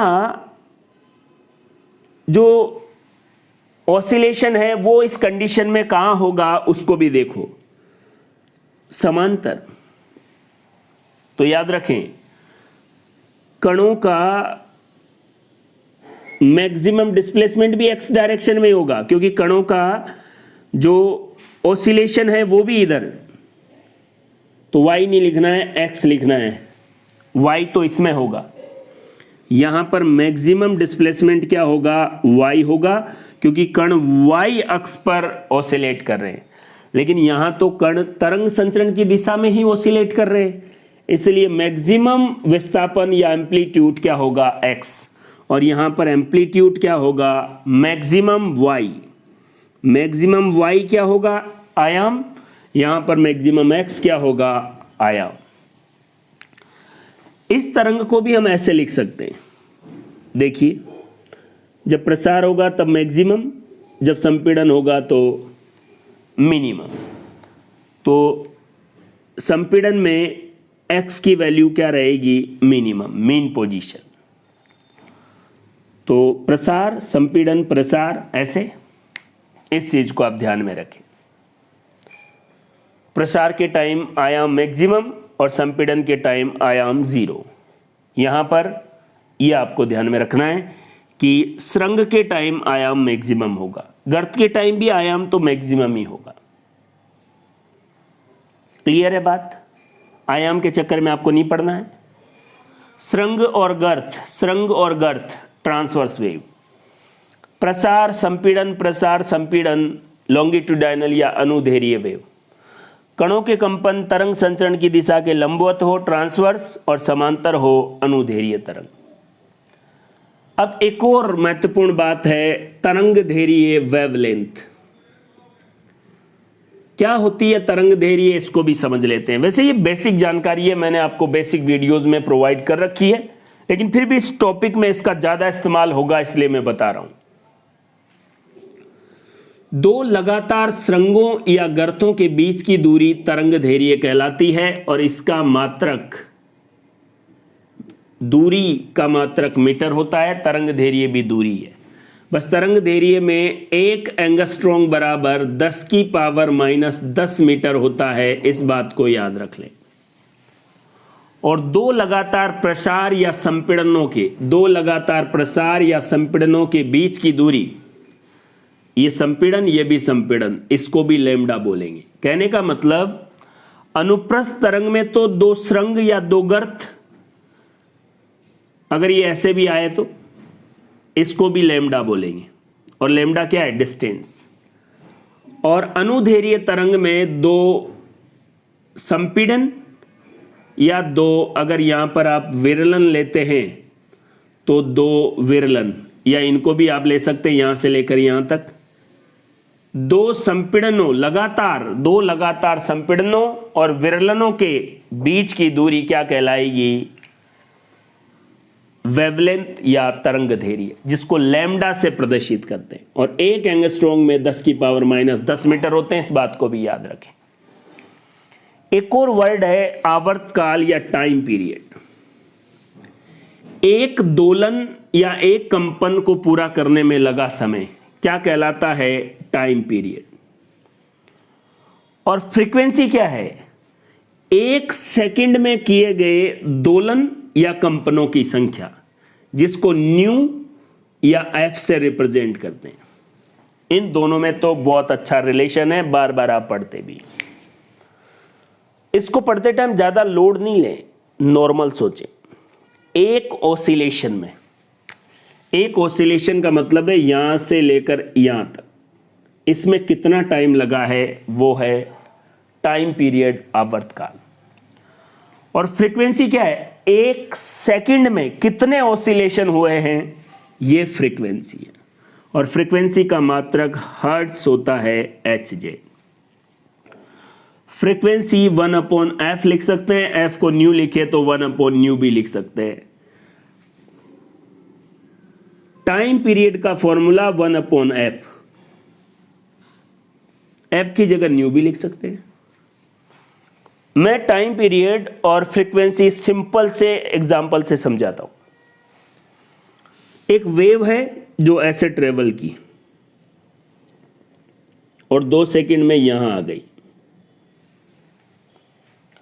अब आपसे बोल रहा है फ्रीक्वेंसी बताओ। फ्रीक्वेंसी नंबर ऑफ वाइब्रेशन कितने हैं और कुल टाइम कितना है। नंबर ऑफ वाइब्रेशन अपॉन में टोटल टाइम, इससे क्या होगा, एक सेकंड में कितने वाइब्रेशन है वो आ जाएंगे। देखिए वाइब्रेशन गिनते हैं, 1 2 3 और 4, 4 वाइब्रेशन हुए हैं 2 सेकंड में। तो नंबर ऑफ वाइब्रेशन 4, टाइम है 2 सेकंड, 2 हर्ट्ज फ्रीक्वेंसी आ गई। तो टाइम पीरियड कितना होगा, 1/f, f की जगह 2 और 1/2 सेकंड, मतलब आधा सेकंड। एक ऑसिलेशन में आधा सेकंड लगा। सिंपल सी बात है, जब 4 ऑसिलेशन में 2 सेकंड लगेंगे, यहां से यहां तक 2 सेकंड, तो आप बताइए यहां तक कितना लगेगा, 1 सेकंड, और यहां तक कितना लगेगा, आधा सेकंड। तो ये देखो एक ऑसिलेशन पूरा हो गया और एक ऑसिलेशन में पूरा जो होने में टाइम लगा है वही टाइम पीरियड है। ये टाइम पीरियड आधा सेकंड, आधा सेकंड, आधा सेकंड और आधा सेकंड, 4 बार आधा, 2 सेकंड हो गया। तो इस तरीके से आप क्या कर सकते हैं, फ्रीक्वेंसी और आवर्तकाल कैलकुलेट कर सकते हैं। और याद रखें, टाइम पीरियड निकालना है तो 1/f और f निकालना है तो 1/t, और f की जगह न्यू भी हो सकता है। और आवृत्ति का मात्रक क्या है, हर्ट्ज है। दोस्तों मैं आपको अच्छे से समझाने की कोशिश कर रहा हूं कि वेव के टाइप क्या है, वेव की इक्वेशन क्या है। इक्वेशन में जो जनरल टर्म काम में आएंगे, लैम्डा क्या है, टाइम पीरियड क्या है, फ्रीक्वेंसी क्या है, और तरंगों का जो टाइप है उसके अकॉर्डिंग मैं अलग अलग आपको डेफिनेशन भी बता रहा हूं। अब जब बेसिक चीजें आपको अच्छे से आएगी तो वेव से क्वेश्चन कैसे आते हैं वो आप आराम से समझ पाएंगे। पहले लैम्डा क्या है, इनको अच्छे से समझ लें। याद रखें, आपसे कोई नहीं पूछ रहा लैम्डा क्या होगा, बस लैम्डा आपको आइडिया होना चाहिए ताकि कुछ और इक्वेशन की जो बातें हैं वो आप समझ सकें। एक एंगस्ट्रॉम में 10⁻⁻10 मीटर होते हैं। और याद रखें, तरंग दैर्घ्य क्या है, दूरी है, 2 लगातार सुरंगों या गर्तों के बीच की दूरी, या 2 लगातार एक्सपेंशन, प्रसार और संपीड़नों के बीच की दूरी। प्रसार और संपीड़न किस तरंग में, अनुदैर्घ्य में। अनुप्रस्थ में कौन से होंगे, सुरंग और गर्त। बात आपको अच्छे से समझ में आ गई होगी।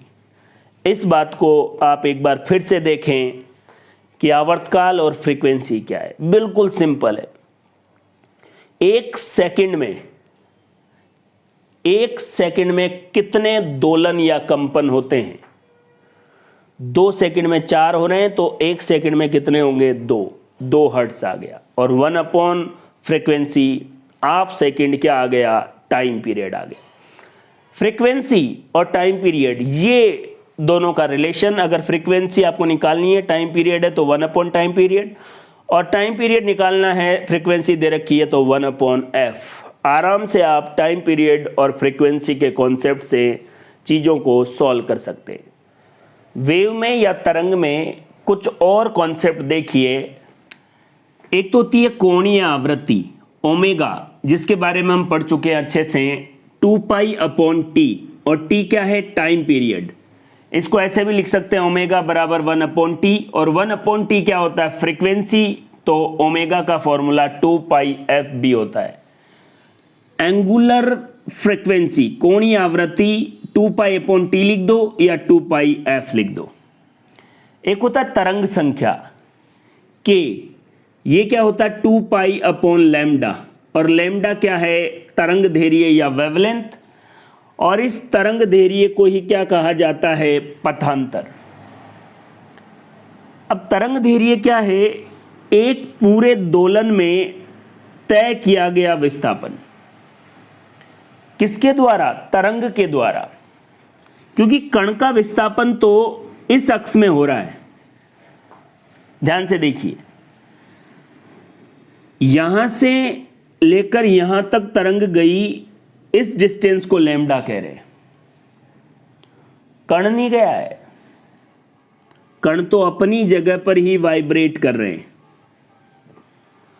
और अगर फेज की बात करें तो याद करो, यहां से यहां तक π/2 90 डिग्री, 180, 270 और 360। तो फेज क्या है? π/2, फिर पाई, 3π/2 और 2π। ये फेज हो गया, कला हो गई। अब आपसे बोला जाए फेज डिफरेंस, कला का अंतर, और एक है पाथ डिफरेंस, पथांतर। जैसे एक पार्टिकल यहां ऑसिलेट कर रहा है और एक पार्टिकल यहां ऑसिलेट कर रहा है, बताओ इन दोनों कणों के मध्य पथ का अंतर कितना है? लैम्डा। इन दोनों कणों के मध्य कला का कितना अंतर है? देखो, यहां से यहां तक π/2, पाई, 3π/2 और 2π। कला का अंतर है 2π। और देखो, यहां से एक कण यहां पर है, एक कण यहां पर है। इन दोनों कणों के मध्य पथांतर कितना है? ये पूरा कितना होता था? लैम्डा। तो आधा कितना हो गया? λ/2। इन दोनों कणों के मध्य पथांतर λ/2 है, और कलांतर कितना है? पाई। समझ रहे होंगे आप बात को, बिल्कुल आसान है, बस इस ग्राफ को अच्छे से याद रखो। जैसे मान लीजिए और कोई पार्टिकल, देखो एक कण यहां पर है या यहां पर ऑसिलेट कर रहा है ये, और एक कण यहां पर ऑसिलेट कर रहा है। इन दोनों के मध्य पथांतर कितना है? देखो, ये पूरा क्या है? लैम्डा, और ये इसका आधा हो गया। λ/2 है इन दोनों कणों के मध्य पथांतर, और कलांतर कितना है? ये कि यहां से इधर कितना था? π/2, और यहां कितना था? 3π/2। 3π/2 में से π/2 गया तो आपके पास पाई रह जाएगा। इन दोनों कणों के मध्य फेज डिफरेंस, कलांतर क्या है? पाई। तो कोई भी कण हो, दो कण ले लो, उनके मध्य पथांतर और कलांतर निकाल सकते हैं इस ग्राफ से। देखो, अब आप सिंपल कैलकुलेशन देखो, यहां से यहां तक का कलांतर फेज डिफरेंस कितना है? 2π, और यहां से यहां तक का पथांतर कितना है? लैम्डा।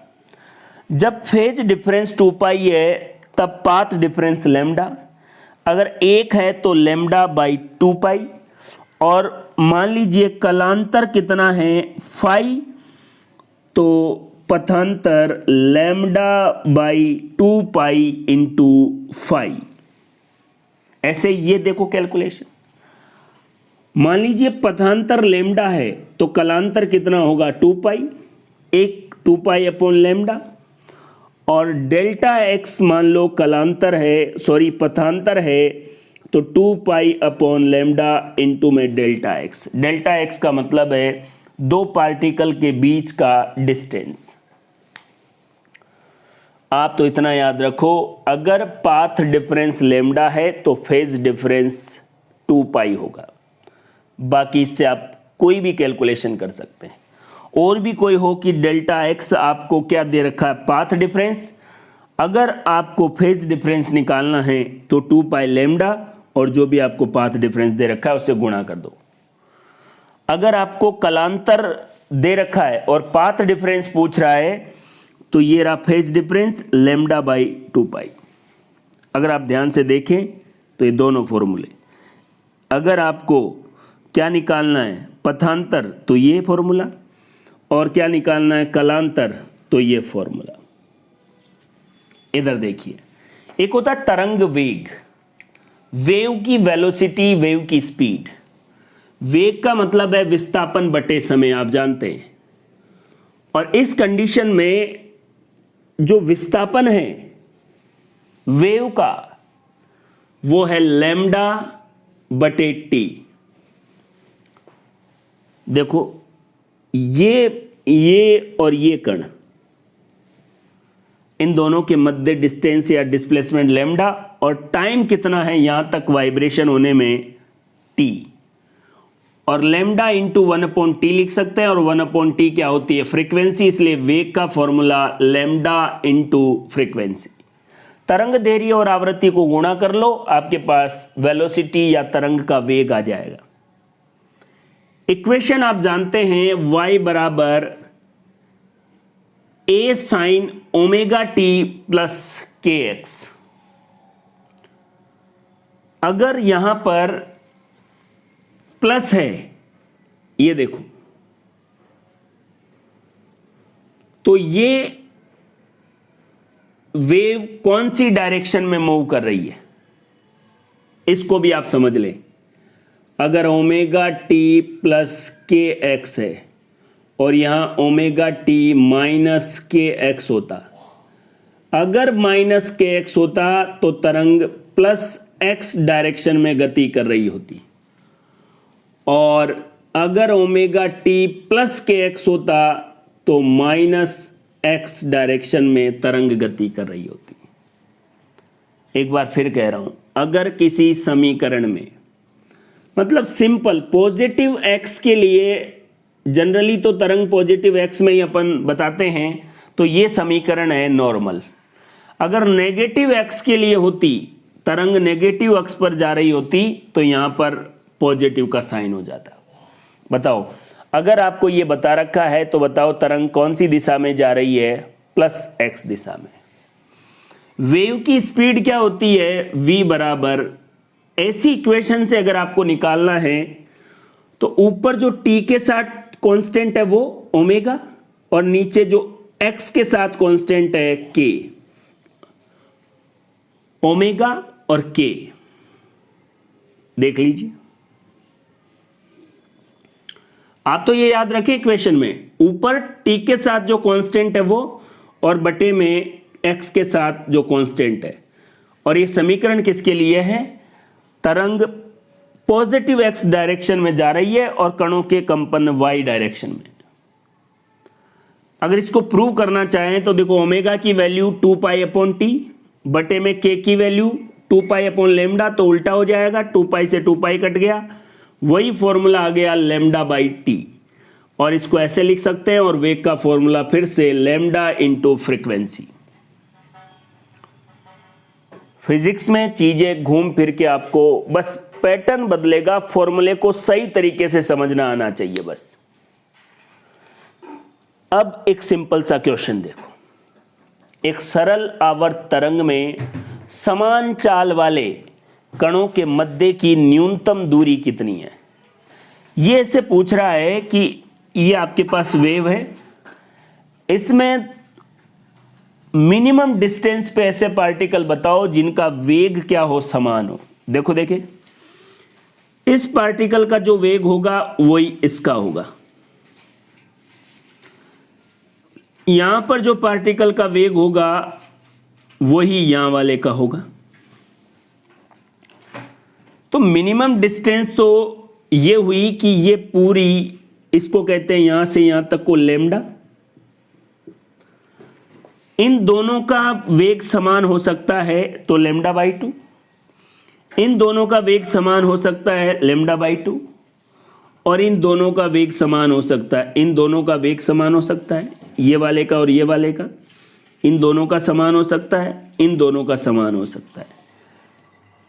एक सरल आवर्त तरंग में समान चाल वाले कणों के मध्य की न्यूनतम दूरी क्या होगी? λ/2। मिनिमम पूछ रहा है, वरना लैम्डा भी सही है, लेकिन λ/4 तो नहीं हो सकता। इस कण की और इस कण की वेलोसिटी या वेग समान नहीं है। आराम से देखिए, एक सरल आवर्त तरंग में समान चाल वाले कणों के मध्य की न्यूनतम दूरी क्या होगी? λ/2 न्यूनतम, वरना तो यहां से ये वाला भी, इनकी भी वेलोसिटी तो समान है, लेकिन मिनिमम कितनी बोल रहा है? λ/2। इस बात को आप अच्छे से समझे। तो दोस्तों, पाथ डिफरेंस, फेज डिफरेंस, दोनों को निकालना कैसे है? ये सिंपल सा एक ग्राफ जो आपको बता रखा है एंगुलर फ्रीक्वेंसी और वेव नंबर के बारे में, और तरंग का वेग या वेव की जो वेलोसिटी है उसको हमने आराम से कैलकुलेट कर लिया है। बस याद रखें, एक सरल आवर्त तरंग में समान चाल वाले कणों के मध्य की न्यूनतम डिस्टेंस λ/2 होगी। इस कण का जो वेग होगा, चाल होगा, वही इस कण का होगा। इन दोनों के बीच कितना है? λ/2। इन दोनों के बीच कितना है? λ/2। इन दोनों के बीच कितना है? λ/2। इसकी चाल और इसकी चाल समान है, इसकी और इसकी चाल समान है, इसलिए इनका पाथ डिफरेंस कितना होगा? λ/2। अब आप इस बात को अच्छे से समझ गए होंगे। तो वेव से जुड़े हुए न्यूमेरिकल की अप्रोच तक हम पहुंचने ही वाले हैं। उसके बाद कैसा भी क्वेश्चन आए आप आराम से सॉल्व कर सकते हैं।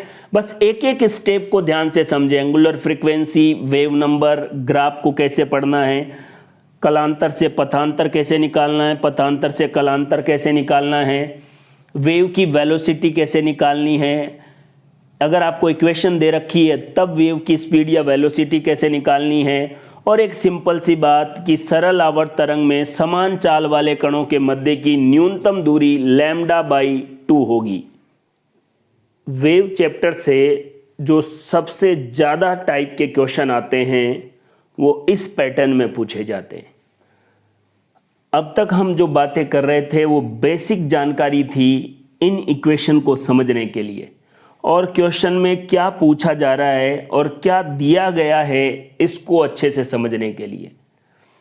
अगर आपको वेव चैप्टर का किसी भी लेवल का क्वेश्चन सही से सॉल्व करना है तो इस अप्रोच को समझ लें। एक बार मैं आपको यहाँ समझा रहा हूँ, बार बार आप खुद रफ कॉपी लेके और बार बार इन इक्वेशन को देखें। ऐसे भी हो सकता है, वैसे भी हो सकता है, और बेसिक फॉर्मूले आपके पास है ही। एक बार मैं आपको समझाता हूँ।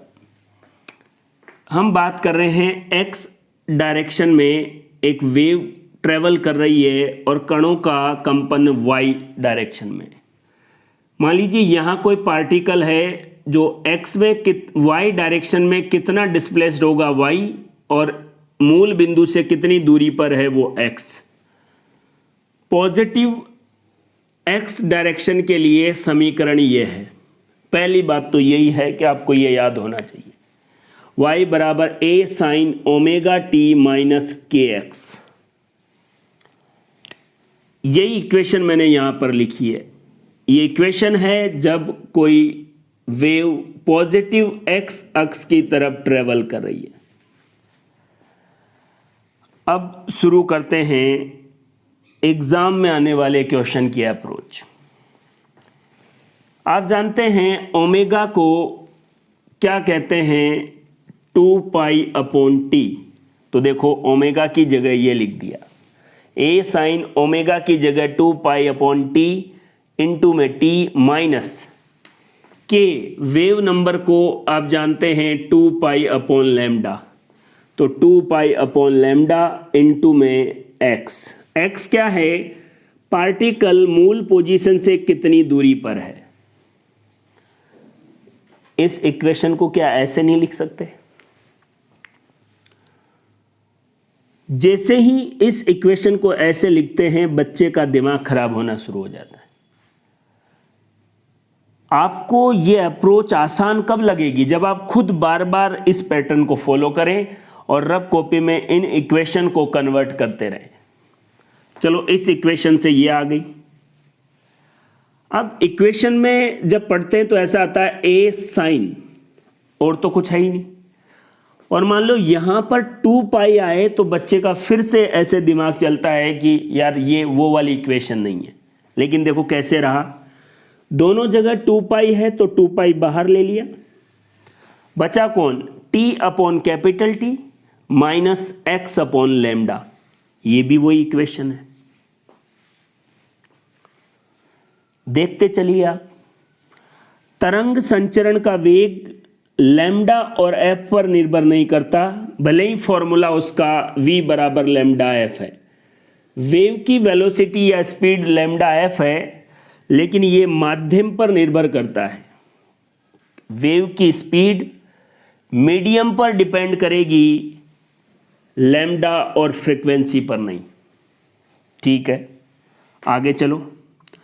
अब हमने क्या किया, ये जो इक्वेशन थी इसके इस वाले पद को, स्टेप को ऊपर और नीचे आवर्तकाल या टाइम पीरियड से गुणा और भाग दे दिया, या यूं कह सकते हैं ऊपर भी t से गुणा, नीचे भी t से गुणा। और किसी पद को ऊपर और नीचे सेम संख्या से गुणा किया जाए तो उसमें कोई परिवर्तन नहीं होगा।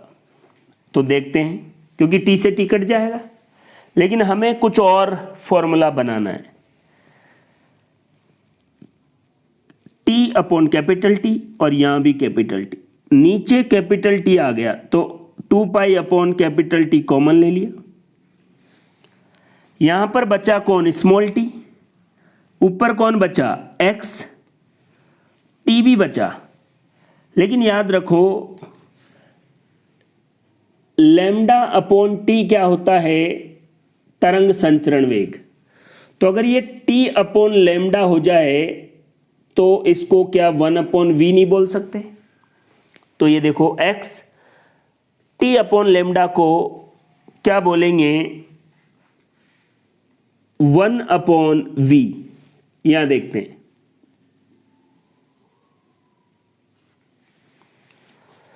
यहां से ये इधर चला गया और लैम्डा को चलो लैम्डा ही बोल देते हैं। ये t बाहर आ गया, 1 अपॉन टी क्या हो गया, फ्रीक्वेंसी, और लैम्डा f क्या होता है, वेग। तो इसकी जगह ये आ गया, y बराबर a sine 2 pi. 1 upon t को फ्रीक्वेंसी लिख सकते हैं f, t minus x upon wave speed. ये भी वो इक्वेशन है। अब देखिए हमारे पास ये इक्वेशन थी, इसको मैंने वापस दोबारा से यहां लिखा। पहले हमने इस वाले पद पर t से गुणा और t से भाग किया था। अब आगे वाले पद पर लैम्डा से गुणा और लैम्डा से भाग कर दिया। तो क्या हुआ, यहां भी लैम्डा, यहां भी लैम्डा, लैम्डा कॉमन आ गया। Lambda t upon capital T minus x. देखो लैम्डा अपॉन टी क्या होता है, लैम्डा f, और लैम्डा f क्या है, स्पीड, t माइनस एक्स, और a साइन 2 पाई लैम्डा, ये क्या हो गया, v velocity of wave, t minus x, और 2 पाई अपॉन लैम्डा किसके बराबर है, वेव नंबर के। इसको ऐसे भी लिखा जा सकता है। इस इक्वेशन को किस प्रकार से लिखा जा सकता है, ये अगर आपने अच्छे से समझ लिया, देखो एक बार में तो याद होगा नहीं, और मैं तो कहता हूं याद करना भी नहीं है। बस आप रफ कॉपी लेके प्रैक्टिस करना शुरू कर दें। देखो पहले ये लिखो, इन दोनों का मान लिखो, 2 पाई बाहर ले लो, ये इक्वेशन आ गई। एक बार इसको टी से गुणा टी से भाग दो, एक बार इसको लैम्डा से गुणा लैम्डा से भाग दो। देखो ऐसा क्यों किया, इस वाले को टी से गुणा और टी से भाग इसलिए दे रहे क्योंकि यहां पर कैपिटल टी है, और इस वाले को लैम्डा से गुणा और लैम्डा से भाग इसलिए दे रहे हैं क्योंकि यहां पर लैम्डा है। जब यहां पर कैपिटल टी लिखा तो देखिए टी बाहर आ गया, 2 पाई अपॉन टी, और 1 अपॉन टी को क्या लिख सकते हैं, फ्रीक्वेंसी। आप चाहें तो इसको ओमेगा भी बोल सकते हैं, और टी इधर आ गया, टी अपॉन 1 क्या हो गया, यहाँ नीचे फ्रीक्वेंसी, और ये क्या हो गया, स्पीड। फिर से वही इक्वेशन, इधर लैम्डा से गुणा लैम्डा से भाग किया, इस बार आपके पास 2 पाई अपॉन लैम्डा, जिसको के या वेव नंबर कहते हैं। अब इनमें से कोई भी इक्वेशन आपको क्वेश्चन के रूप में दी जाएगी, और अगर आपको उस क्वेश्चन में ये पता लग गया कि वैल्यू किसकी है, तो आप ऑप्शन देख के आराम से क्वेश्चन सॉल्व कर सकते हैं। लेकिन मैं आपको फिर बता रहा हूँ, अगर वेव के क्वेश्चन न्यूमेरिकल आपको सॉल्व करना है तो यहाँ से लेकर यहाँ तक ये इक्वेशन कैसे बन रही है आपको याद ही हो जाना चाहिए, देखते ही पता लग जाना चाहिए। देखो a sine omega t minus k x लिख सकते हैं, a sine 2 pi small t capital t minus x upon lambda लिख सकते हैं, ये लिख सकते हैं। अगर स्पीड के बारे में बात करें ये लिख सकते हैं। हर एक स्टेप बहुत महत्वपूर्ण है। यहां से a sine 2 pi upon lambda velocity of wave into t minus x लिख सकते हैं, और इसको सीधा k बोले तो a साइन के velocity of wave T minus x लिख सकते हैं। तो क्यों लिख सकते हैं ये तो मैंने आपको अच्छे से बता दिया। अब ये आप याद कैसे रखेंगे ये आपकी प्रॉब्लम है। बस अगर आपको वेव का क्वेश्चन सॉल्व करना है तो यहां से लेकर यहां तक ये इक्वेशन कैसे बन रही है आपको पता होना चाहिए। 2 बार मैंने आपको समझा दिया है, 2-3 बार आप खुद अपनी मर्जी से समझो, लिखो कैसे कैसे फॉर्मूला बन सकता है, आराम से क्वेश्चन सॉल्व होगा। इसके बाद हम बात करेंगे वेव या इस प्रकार के जो क्वेश्चन हैं वो कैसे पूछे जाते हैं।